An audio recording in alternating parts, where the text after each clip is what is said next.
Imam Mashkur tewas, aktivis Gerakan Pemuda atau GP Ansor Aceh tegas meminta penegak hukum membongkar dugaan sindikat bisnis obat ilegal tramadol, sebut penculikan dan pembunuhan sudah terjadi bertahun-tahun.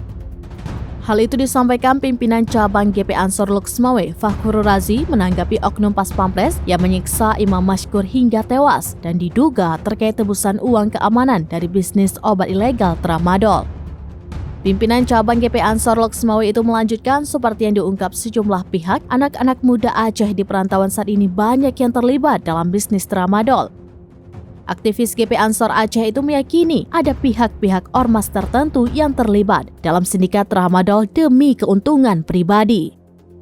Antara kesan dan kenyataan yang menurutnya berbanding terbalik sebagaimana yang dicitrakan organisasi tersebut, sehingga tindakan ini menurutnya sangat tercela dan tidak pantas.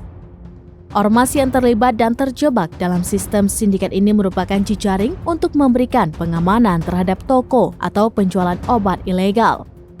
Dengan demikian, lanjut pimpinan cabang GP Ansor Luxmawe itu, mereka mendapatkan keuntungan dengan berbagai variasi harga tergantung tempat berdirinya toko penjual tersebut.